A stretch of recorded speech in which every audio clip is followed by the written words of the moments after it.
اعوذ باللہ من الشیطان الرجیم بسم اللہ الرحمن الرحیم الحمد للہ الذی لا یبلغ مدحته القائلون ولا يحصي نعماءه العادون ولا يؤدي حقه المجتهدون الذي لا يدركه بعد الهمم ولا يناله غوص الفطن الذي ليس لصفته حد محدود ولا نعت موجود ولا وقت معدود ولا أجل ممدود فطر الخلائق بقدرته ونشر الرياح برحمته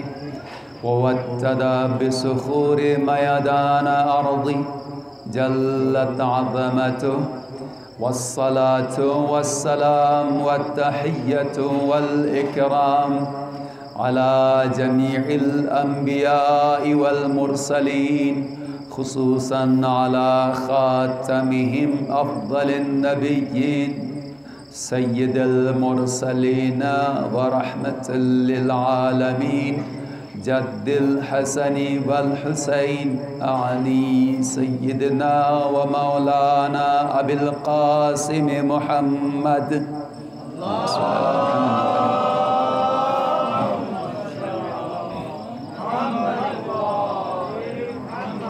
وآله الطيبين الطاهرين المعصومين الغر الميامين الذين أذهب الله عنهم الرجس وطهرهم تطهيرا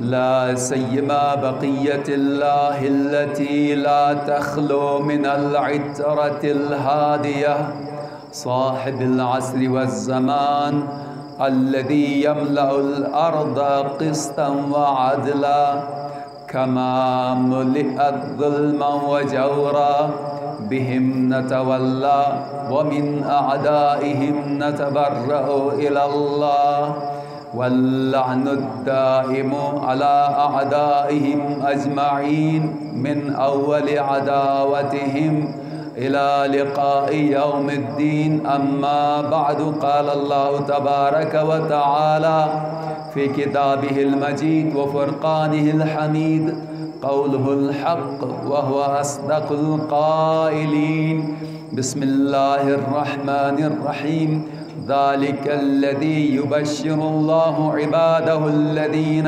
آمنوا وعملوا الصالحات قل لا أسألكم عليه أجرا إلا المودة في القربى ومن يقترف حسنة نزد له فيها حسنا إن الله غفور شكور صلوات بر محمد وآل محمد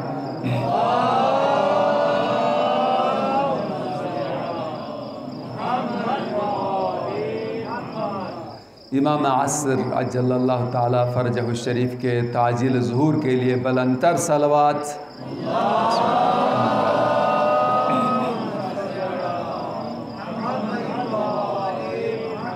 اپنے اعمال کی قبولیت کے لیے حاجت روائی کے لیے اس سے بھی بہتر انداز میں صلوات پڑھ دیجئے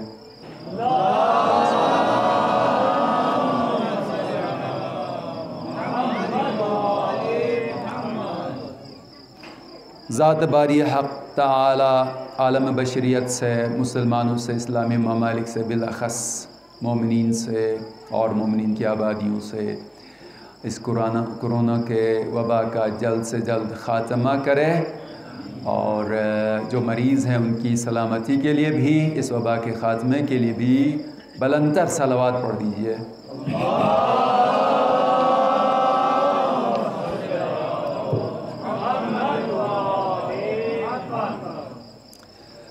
عزیزان محترم، مودت اہل بیت اور اس کے تقاضے کے عنوان سے گفتگو آپ کی سماعتوں کے لیے ہدیہ ہو رہی ہے۔ رب العزت کا ارشاد ہوتا ہے ذَلِكَ الَّذِي يُبَشِّرُ اللَّهُ عِبَادَهُ الَّذِينَ آمَنُوا وَعَمِلُوا الصَّالِحَاتِ، یہ وہ چیز ہے جس کی بشارت اللہ اپنے ان بندوں کو دیتا ہے جو ایمان لائے ہیں اور عمل صالح انجام دے چکے ہیں۔ قُلْ لَا أَسْأَلُكُمْ عَلَيْهِ أَجْرًا إِلَّا الْمَوَدَّةَ فِي الْقُرْبَى، اے رسول کہہ دیجئے ان سے کہ میں تم سے کوئی اجر رسالت طلب نہیں کرتا مگر میرے اقربا سے مودت اور محبت رکھو۔ وَمَن يَقْتَرِفْ حَسَنَةً نَزِدْ لَهُ فِيهَا حُسْنًا، اور جو کوئی نیک کام انجام دے ہم اس میں اس کے لیے اضافہ بھی کر دیتے ہیں۔ ان اللہ غفور شکور، اور اللہ بے شک اللہ غفور بھی ہے اور شکور بھی ہے۔ آرائش شروع کرنے سے پہلے بہرحال آپ خیال رکھتے بھی ہیں اور ذرا سا تذکر مناسب اور بجا بھی ہے کہ آپ اس طرح سے اس فرش اعضاء پر تشریف فرما رہے ہیں کہ سماجی فاصلے کا لحاظ بھی رہے ایک جو بتایا گیا اس اعتبار سے، اور ماسک کا استعمال رکھیے، خصوصاً خواتین کے لیے ممکن ہے کہ جگہ بھی کم ہو اور بچوں کے ساتھ بھی آتی ہیں تو حتی الامکان کوشش کریں کہ ذرا سا کھل کر اور فاصلے کے ساتھ بیٹھ جائیں۔ انشاءاللہ جو بھی مریض فرش عزا پر آتا ہے اور اس کی شفا کے لیے دعا کی جاتی ہے وہ شفا پاتا ہے، لیکن عقل کا تقاضا یہ ہے، دین کے احکام ظاہری احکام میں سے ایک حکم بھی یہ ہے کہ جسے ہمارے مراجع بتاتے ہیں کہ آپ کو ظاہری لحاظ سے احتیاطات پر عمل کرنا چاہیے۔ اس اعتبار سے اس فاصلے کا آپ انشاءاللہ برابر خیال رکھتے رہیے۔ الحمدللہ یہ فضا بالکل کھلی فضا ہے اور گنجائش اس میں اچھی خاصی ہے کہ آپ کھل کے بیٹھ سکتے ہیں، اور مقرر کے لیے بھی جب آپ پھیل کے بیٹھتے ہیں تو بڑا دل خوش ہوتا ہے کہ اتنا مجمع جمع ہو گیا ہے، اور بالکل جمع ہو جاتے ہیں لگتا ہے کہ کم افراد آ گئے۔ تو یہ ایک فائدہ اس پڑھنے والے کے لیے بھی ہوتا ہے کہ آپ چاہیں تو مقرر سے مجلس یوں بھی پڑھوا سکتے ہیں کہ پھیل جائیں، ان کو زیادہ نظر آ جائیں گے اور دل کھول کے پڑھ لے گا، اور اگر جمع ہو جائیں گے آج کم آ گئے ہیں لہٰذا ادھر ادھر کی جو نا باتیں ملا کے جمع و تفریق جس کو کہتے ہیں کر کے اور زحمت تمام کر دی جائے۔ ہنر مقرر کا نہیں ہوتا، ہنر اور کمال سامعین کا ہوتا ہے کہ وہ کس طرح سے مقرر کو چلاتے ہیں، آپ نے اندازہ کیا ہوگا۔ بہرحال سب کی سلامتی کے لیے بلندتر صلوات پڑھ دیجئے۔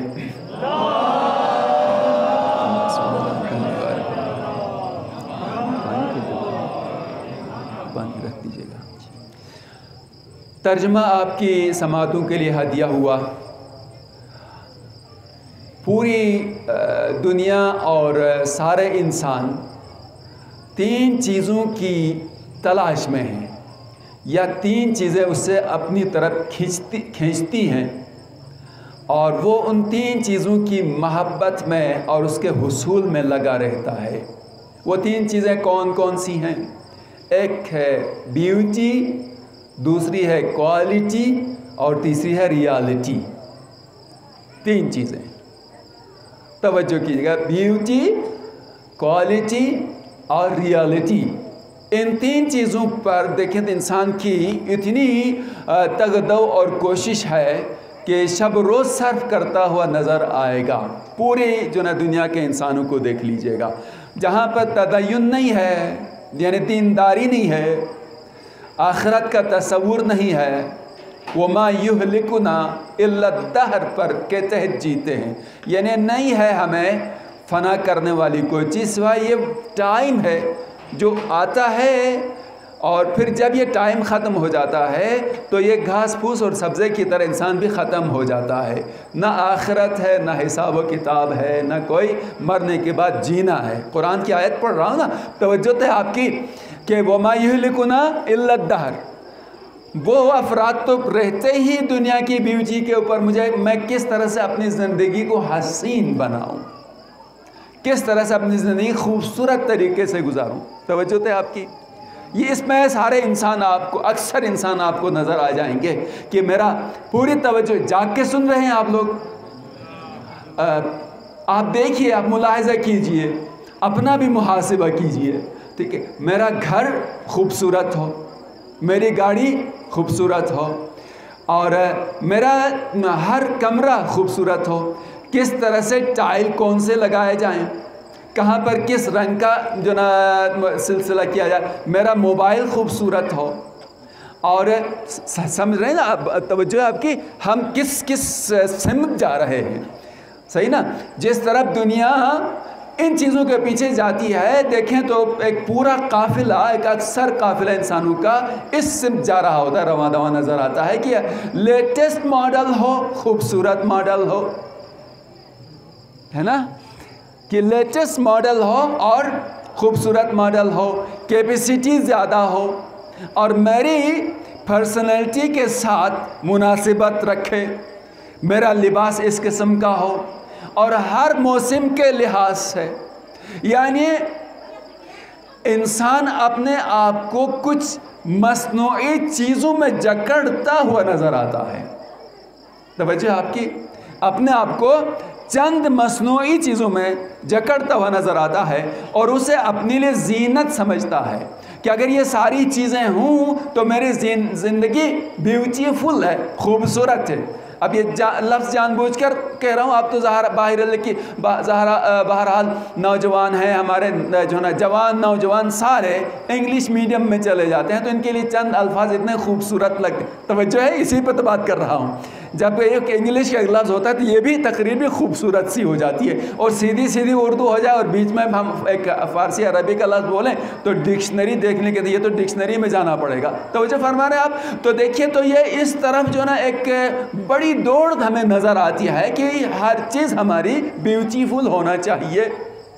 ٹھیک ہے، اب ہاں یہ نہیں دیکھتے کہ اگر لباس جو جس کو کہتے ہیں اس میں خوبصورت نظر آتا ہوں، یہ لباس نہ ہو تو آیا واقعاً آپ کی حقیقت یہ ہے کہ مجھے لباس کی وجہ سے سمجھ رہے ہیں؟ آیا آپ کا گھر خوبصورت نہ ہو، یہ جو آپ نے بالکل جا کر پوری مارکیٹ میں ڈھونڈ کے، ٹھیک ہے، خوبصورت قسم کے پردے لے کر آئے، لگا لیے، اور اسی طرح سے پوری مارکیٹ میں جا کر سب سے اچھا جو فرنیچر آپ کو جو نا اچھا لگا، خوبصورت لگا، وہ لے کر آئے، اور دن بھر بیٹھ کر پسینہ پسینہ ہو کر آپ نے سجا لیا. یہ نہ ہو تو کیا واقعاً آپ خوبصورت نہیں ہیں؟ خدا کیا فرماتا ہے؟ توجہ ہے آپ کی، اللہ نے جب تمہیں خلق کیا تو تیرے لباس کے حوالے سے نہیں کہا، تمہاری رہائش کے حوالے سے نہیں کہا، تمہارے چلنے پھرنے کے لحاظ سے نہیں کہا، بلکہ جب تمہیں خلق کیا خاک سے، اور اس کے بعد تمہیں انسانی روح پھونکی، تو اس کے بعد فرمایا فَتَبَارَكَ اللَّهُ أَحْسَنُ الْخَالِقِينَ. اور اللہ مبارک ہے کہ جس نے بڑا اچھا خلق کیا ہے. تو انسان دیکھیے کہ کچھ مصنوعی چیزوں میں ڈوبا ہوا نظر آتا ہے، اور اسے اپنے لیے خوبصورت اور زینت کا ذریعہ سمجھتا ہے. اس میں آپ بہت سارے نظر آ جائیں گے.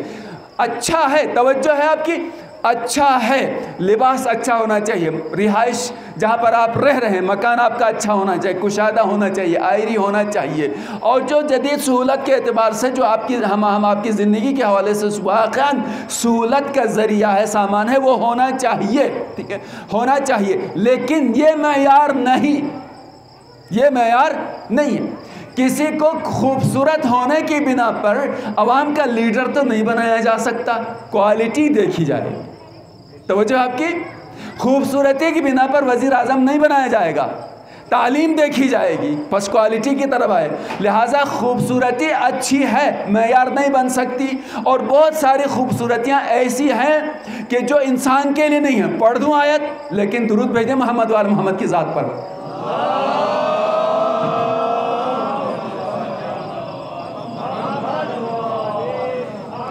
گفتگو بڑی علمی ہو رہی، انشاءاللہ آپ پوری توجہ سے سنیں گے، اس لیے کہ میرے سامنے پڑھا لکھا مجمع ہے.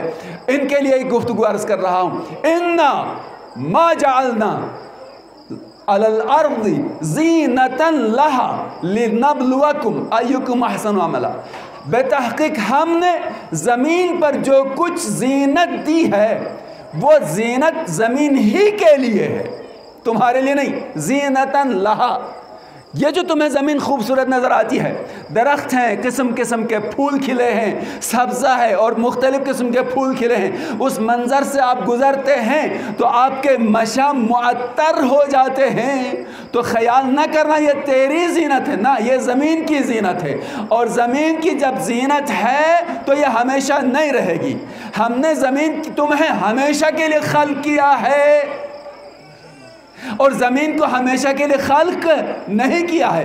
بس زمین کی زینت کو زمین کی حد تک رکھ لینا.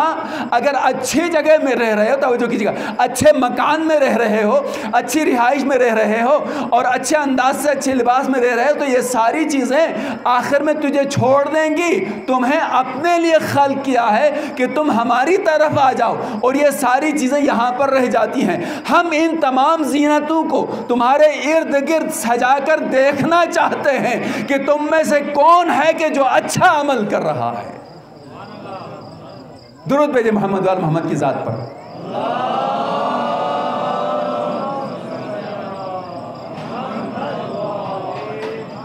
توجہ عزیزان محترم، تو میں عرض کر رہا ہوں کہ اچھی سہولت زندگی کی اچھا ہے، لیکن یہ معیار نہیں ہے. معیار کوالٹی ہوگی. مکان بنانا چاہتے ہیں، شکل و صورت کے لحاظ سے اچھے کے پاس جائیں گے یا پیشے کے اعتبار سے ماہر انجینئر کے پاس جائیں گے؟ جو پیشے کے لحاظ سے ماہر ہوگا اس سے مکان بنوایا جائے گا. ہے توجہ آپ کی؟ اس سے مکان بنوایا جائے گا. اور ظاہری سوٹڈ بوٹڈ کے پاس علاج کے لیے جائیں گے یا اپنے پیشے میں آنیسٹ بھی ہو، ماہر بھی ہو، اس ڈاکٹر کے پاس جائیں گے؟ وہاں پر دو شرطیں دیکھ رہے ہیں. بس بیوٹی نہیں، زینت نہیں، ظاہری نہیں، بلکہ کوالٹی دیکھی جائے گی. آیا یہ اپنے پیشے کے لحاظ سے آنیسٹ ہے یا فقط فیس جمع کرنے کے لیے سارا کر رہا ہے؟ توجہ فرمائیں. بہت سارے کلینک ایسے ہیں جہاں پہ جا کر آپ سارا پیسہ جیب خالی کر کے آتے ہیں، لیکن اس کی دی ہوئی دوائی نے کوئی کام نہیں دیا. ٹھیک ہے؟ تو آپ ڈھونڈتے ہیں کہ ڈھیلا ڈھالا بھی ہو لیکن اپنے پیشے کے لحاظ سے آنیسٹ ہو، کم پیسہ لے، اچھا علاج کرے، اس کے پاس جاتے ہیں. سمجھ آ رہی بات؟ تو پتہ چلا کہ جو نا یہ معیار نہیں ہے بلکہ کوالٹی معیار ہے. لیکن کوالٹی بھی ہمیشہ معیار نہیں ہے. اب یہ کوالٹی بھی عارضی ہے. اس وقت تک اس انجینئر سے، اس ڈاکٹر سے، اس مولانا سے، مولانا کے پاس فتوے کے حوالے سے جا رہے ہیں نا، جاتے بھی ہو یا نہیں؟ یا اب یہ سلسلہ چھوڑ دیا ہے؟ البتہ مراجع کی کتاب، مجھے لگتا ہے کہ کچھ لوگ تھک گئے ہیں، اور اگر یہ گفتگو آپ کو اچھی نہیں لگتی ہے تو بدل دیا جا سکتا ہے. لیکن میں آپ کو کسی منزل کی طرف لے کے جانا چاہ رہا ہوں. بالکل میں اپنے موضوع میں ہوں، مودت یعنی محبت کے لحاظ سے جا رہا ہوں کہ کس محبت کو، کس مودت کو اپنانا ہے جو ہمارے کام کے لحاظ سے ہوگی. کہ ظاہری طور پر مصنوعی مودتوں کو، مصنوعی محبتوں کو، دوستیوں کو چھوڑ دیں گے تو حقیقت کی طرف آ جائیں گے. توجہ آپ کی؟ تو عزیزان محترم دیکھیے کہ اگر مولانا کے پاس جاتے ہیں، دیکھتے ہیں کہ مولانا صحیح فتویٰ بتائے گا یا اپنی جیب سے فتوے دے گا.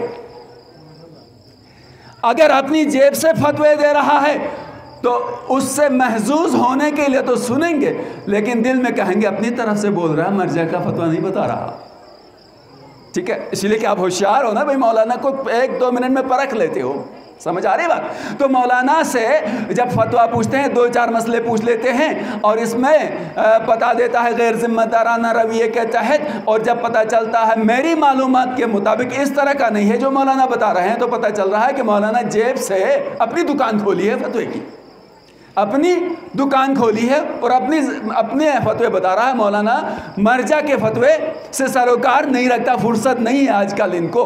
تو بس عزیزان محترم، خیر میں عرض کرنا چاہ رہا ہوں کہ کوالٹی بھی عارضی ہے۔ اس وقت تک اس ماہر کے پاس، اس ڈاکٹر کے پاس جاتے ہیں، اس انجینئر کے پاس جاتے ہیں جب تک اس کی عقل سالم ہے، توجہ فرمائیں۔ لیکن اگر اس کا ذہن جواب دے گیا ہے، سمجھ رہے ہیں، ابھی اس کا ذہن صحیح کام نہیں کر رہا، تو معلوم ہوا کہ کوالٹی نہیں رہی۔ اب بھائی میں اسی پہ آ رہا ہوں نا، توجہ فرمائیے گا کہ اب کوالٹی، اس میں وہ کوالٹی نہیں رہی جو کام کی ہو سکتی ہے۔ تو بس یہ بھی ہے، لہذا یہاں سے معلوم یہ ہوا کہ وہ پہلی والی چیز جس کو زینت سمجھ رہے تھے، لفظ بدل دوں گا، زینت سمجھ رہے تھے وہ بھی عارضی ہے، اور جسے کوالٹی سمجھ کے رجوع کرتے رہے یہ بھی عارضی ہے۔ فقط ریالٹی ہے جو حقیقت ہے باقی رہتی ہے۔ بس ان تمام محبتوں سے وہ محبت باقی ہے جو اللہ اور اس کا رسول تمہیں دعوت دیتا ہے، اور اللہ اور اس کے رسول نے یہی فرمایا، اس وقت تک تم مومن نہیں کہلا سکتے جب تک تم مجھے، آئے تھے رسول خدا سے فرمایا کہ اس طرح سے کہہ دو، تم مجھے اپنے آپ سے اور اپنی اولاد سے زیادہ محبوب نہیں مانو گے، اس وقت تک تم مومن نہیں ہو سکتے۔ بس لہٰذا یہاں پر رسول کو رسول ماننے کے ساتھ ساتھ دوسری بات یہ ہے کہ اگر رسول بلا لے تو دوڑنا ہے فوراً رسول کی طرف، اولاد کی پرواہ نہیں کرنی، مال کی پرواہ نہیں کرنی، اس لیے کہ رسول نے بلایا ہے، رسول نے طلب کیا ہے، رسول کے سامنے کسی کی کوئی حیثیت نہیں ہوتی۔ اگر تمہیں رسول کی پکار کے سامنے، رسول کے بلاوے کے سامنے تمہیں اپنی اولاد عزیز لگتی ہے، تمہیں اپنا مال عزیز لگتا ہے، تو سمجھ لینا ابھی تم مومن نہیں ہو، اس وقت تک مومن نہیں کہلا سکتے جب تک رسول کو اپنی اولاد اور اپنے مال سے زیادہ محبوب نہ مانو، اس لیے کہ یہ حقیقت ہے جو ہمیشہ رہ سکتی ہے۔ اب اسی اللہ اور اس رسول نے یہی کہہ دیا کہ تمہیں جس مودت کی طرح بلاتے ہیں وہ اقربا کی مودت ہے، یہ وہ مودت اور محبت ہے جو تمہیں ساحل نجات تک لے کے جاتی ہے۔ درود بھیجئے محمد وآل محمد کی ذات پر۔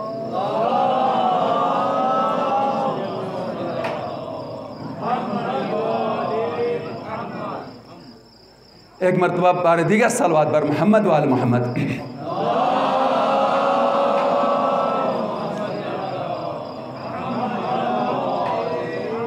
تو مصنوعی چیزوں کی محبت اور دوستی فانی ہے، ہمیشہ رہتی نہیں ہے۔ فلما جن علیہ اللیل رأى کوکبا قال هذا ربی فلما افل قال لا احب الآفلین۔ ابراہیم علی نبینا علیہ السلام نے جو خلیل الرحمن ہیں کس طرح سے ستارہ پرستوں کا مقابلہ کیا، سورج پرستوں کا مقابلہ کیا، واقعہ ہے فلما جن علیہ اللیل رأى کوکبا، جب رات کی تاریکی چھا گئی تو ابراہیم نے ایک ستارے کو دیکھا جو چمکتا ہے۔ قال هذا ربی، فرمایا کہ کیا میرا رب ہو سکتا ہے؟ فلما افلا، ابھی زیادہ دیر گزری نہیں تھی، افلا کہ یہ ستارہ ڈوب گیا، غروب کر گیا۔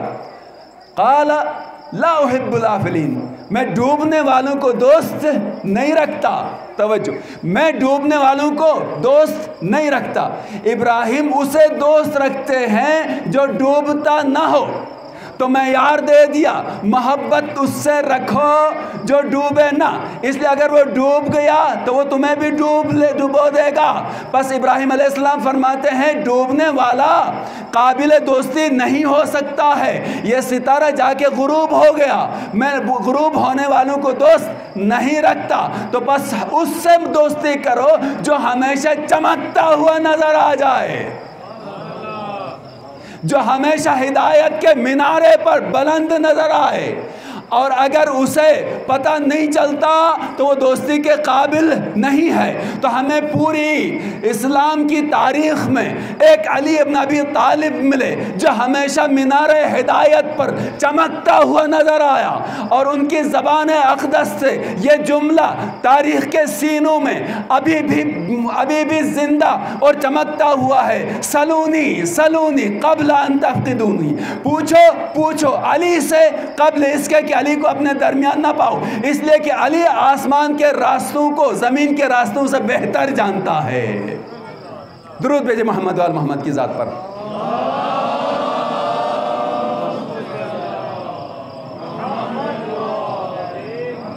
سورہ انعام کی آیت نمبر 76 کی تلاوت کا شرف حاصل کیا۔ 3 مسلسل آیتیں پڑھوں گا اور اسے میں نے ایک نتیجہ لینا ہے۔ پہلی آیت جو ابھی عرض کی ہے تلاوت کی، اس میں لفظ احبو آیا ہے، محبت، کہ میں ڈوبنے والوں سے دوستی نہیں رکھتا، دوست نہیں رکھتا، محبت نہیں کرتا، یہ ڈوب جاتا ہے، یہ نہ میرا رب ہو سکتا نہ خلیل کی دوستی کا ذریعہ ہو سکتا ہے۔ خلیل الرحمن ہے، یہ اللہ کا دوست ہے۔ بس ڈوبنے والے کو اللہ کی نشانی تو سمجھے گا، اللہ کی مخلوق تو سمجھے گا، لیکن اس کے ساتھ دوستی اس اعتبار سے کہ جو قوم کر رہی ہے، قوم کو سمجھانا ہے۔ اور اس کے فلما رأى القمر بازغا قال هذا ربي فلما افل قال انی،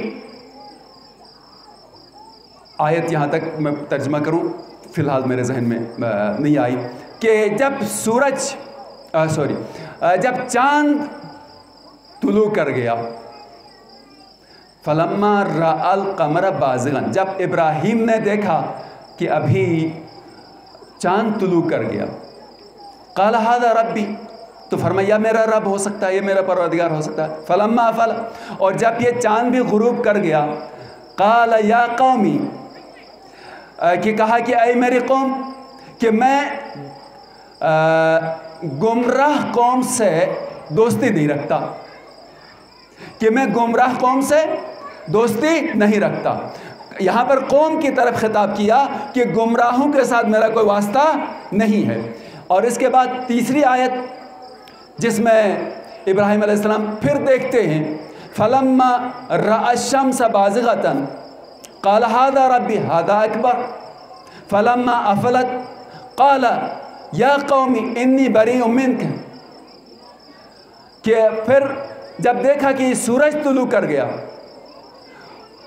تو ابراہیم علیہ السلام نے فرمایا کہ کیا یہ میرا رب ہو سکتا ہے، ہذا ربی، کیا میرا یہ پروردگار ہو سکتا ہے، ہذا اکبر، یہ تو ان دونوں سے بھی بڑا ہے، وہ ستارہ جو شروع میں نظر آیا اس سے بھی یہ بڑا ہے، وہ چاند جو نظر آیا اس سے بھی یہ بڑا ہے، ہذا اکبر، تو یہ بڑا ہے۔ اور بڑوں کو قد و قامت کے لحاظ سے بڑوں کی طرف متوجہ ہونا ہے تو ان دونوں سے یہ بڑا ہے۔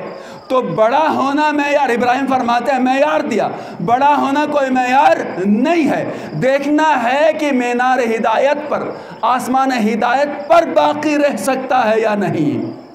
فلما افلت، جب یہ بڑا سیارہ بھی آ کے غروب کر گیا تو فرمایا اے قوم انی بریء منک، کیا اے قوم میں تم سے بیزار ہوں، اس لیے کہ تم شرک کرتے ہو، میں مشرکین سے بیزار ہوں۔ تو یہاں پر حضرت ابراہیم علیہ السلام نے اس میں علماء فرماتے ہیں کہ یہ دلیل ہے توحید کی اور دلیل محبت ہے، یعنی انسان اپنے پروردگار سے محبت کرتا ہے، اور یہ بھی اس حساب سے سمجھتے تھے یہ ہمارے لیے محبوب ہیں، یہ ہمارے دوست ہیں، ان سے محبت کرتے ہیں۔ ابراہیم علیہ السلام نے اسی لحاظ سے بتایا کہ آیا یہ قابل دوستی ہو سکتے ہیں؟ دیکھا کہ ہر کوئی غروب ہوتا ہے، تو جو ڈوب جاتا ہے وہ نہ قابل دوستی ہے اور نہ وہ قابل ہدایت ہے۔ دوستی وہی اسی سے ہو سکتی ہے کہ جو ہدایت کے قابل ہو اور جو غروب نہ ہو سکتا ہو۔ اگر غروب ہوتا ہے تو ایسی صورت میں وہ ضلالت کی طرف چلا جائے گا انسانوں میں۔ بس فرمایا کہ ہاں اس آیت میں یہ تھا لَإِن لَمْ يَهْدِنِ رَبِّي لَأَكُونَنَّ مِنَ الْقَوْمِ الضَّالِّينَ۔ اس آیت کا حصہ یہ ہے، اگر میرا پروردگار، جب چاند کو دیکھا تھا، اگر میرا پروردگار مجھے ہدایت نہ فرماتا تو میں قوم ظالمین میں سے ہوتا۔ تو اصول ہمارے سامنے آیا۔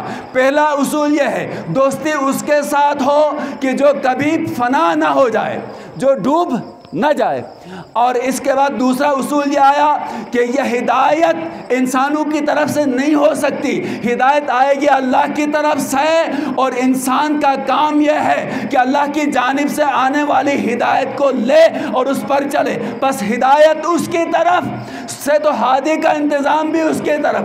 جب ہدایت کے لحاظ سے انسانوں کو اختیار نہ دیا تو اس دین کو اللہ کا رسول کیسے انسانوں کے حوالے کر سکتا تھا؟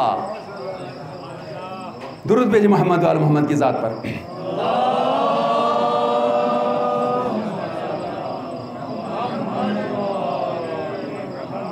اس سے بہتر انداز سے صلوات پڑھ دیجئے۔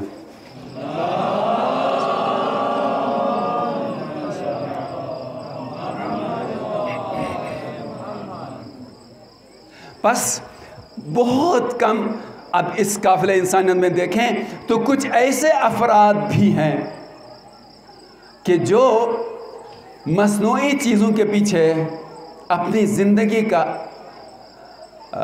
پورا سرمایہ صرف نہیں کرتے اور اس میں غرق نہیں رہتے، بلکہ اسے ایک وسیلہ سمجھتے ہیں، ایک ذریعہ سمجھتے ہیں، ایک زینہ سمجھتے ہیں، اور آدمی ہمیشہ وسیلے میں اور ذریعے میں پھنسا نہیں رہتا۔ بھائی آپ نے مکان کی دیوار کے ساتھ سیڑھی لگائی ہے، ٹھیک ہے، یا اپر پورشن جانے کے لیے آپ نے سیڑھی لگائی ہے، آپ نے جانا ہے چھت پر یا اوپر والے طبقے پر، تو آپ سیڑھی کے ایک زینے پہ چڑھ کر بس وہیں پہ رکے رہیں گے، یا آپ طے کرتے جائیں گے زینہ بزینہ اوپر چھت پہ جائیں گے، اپر پورشن پر جائیں گے؟ ظاہر ہے کہ آپ جائیں گے نا اوپر، طے کریں گے، اس لیے کہ آپ کی منزل اوپر والی ہے، آپ نے چھت میں کوئی کام کرنا ہے، تو لہٰذا دو زینے چڑھ کر آپ رکتے نہیں ہیں، بلکہ زینے جتنے ہیں طے کر کے آپ چھت پہ جاتے ہیں یا اوپر والے طبقے میں جہاں آپ کی رہائش ہے وہاں پر جاتے ہیں۔ تو وسیلے کو اسی حد تک رکھا جاتا ہے جس حد تک اس سے اس ہدف تک پہنچنے کے لیے، منزل تک پہنچنے کے لیے اسے کام لینا ہوتا ہے۔